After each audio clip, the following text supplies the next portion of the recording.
Only registered Republican voters were allowed to vote in Utah's primary election Tuesday. Each voter had to show a valid ID, which proves they are registered as a Republican living in Washington County.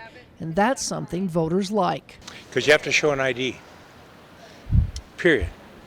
No ID, you can't vote. By 8:30 in the morning, about 50 people had already voted. A lot of people just like to vote in person. They like just the election feeling, being here on an election day.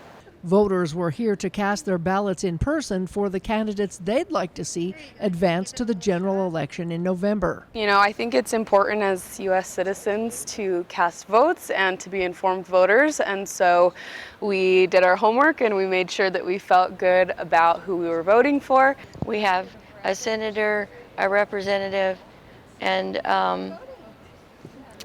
a governor race, as well as local races that are also important to us. And it feels like there's this group over here that's all endorsing each other, and then there's this group over here that's endorsing. Voters say they chose to cast their ballots in person for various reasons. These are my children who will be led by the leaders that we pick today.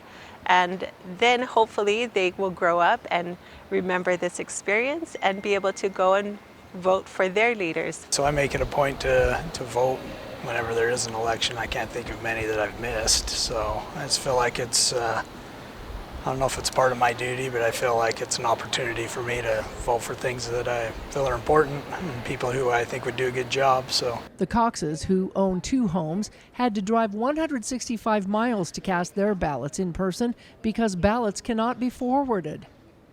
We had a change of address this spring because we went to our other home.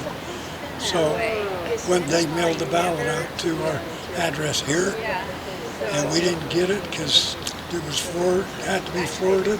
While voter turnout appeared to be lower than past closed Washington County GOP primary elections, it surpassed early voting. Early voting, we were pretty poor turnout. Not a lot of people came out, less than 200. We had 4 days of early voting.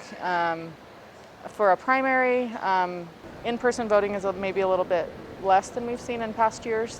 The early voting, I think people should wait to hear the issues out fully before they vote 2 weeks in advance, I always will vote in person. Those who either weren't registered as a Republican or were first-time voters had to cast provisional ballots. So yesterday online, I saw that anybody that turns 18 before the general election was allowed to vote in the primaries today. And so I was like, oh, Eva, you get to vote. So I was really excited. She turns 18 next month. So Voting makes a difference, and I think that when people express what their opinions are, that actually helps make a difference in America. So I think it's very important to express what you believe is right. So my husband got his mail ballot. I never got mine, so we just came in today and they said they had me marked down as constitutional, and I've never changed anything, so I'm not exactly sure how that happened. Danielle believes this primary is one of the most important elections and has huge deciding factors. Voices need to be heard, and people need to let them know where they stand, because this state's about to go blue if we don't do anything, and I think people are realizing that. And while this oversized room at the Dixie Convention Center may seem like overkill when it comes to space, election volunteers are actually preparing for what's to come in the general election in November. It's easier to work out kinks in a smaller election than it is to have problems going forward with a bigger election. Each ballot is tailor printed to the voter, which has cut down significantly on the voting time. The new printing process has cut out another step, so you check in and get a ballot at the same time. Prior to this, you would check in, then get a ballot, then go vote. So we pretty much cut out a step. So it's just a 2-step process now. You check in, get your ballot, and go vote.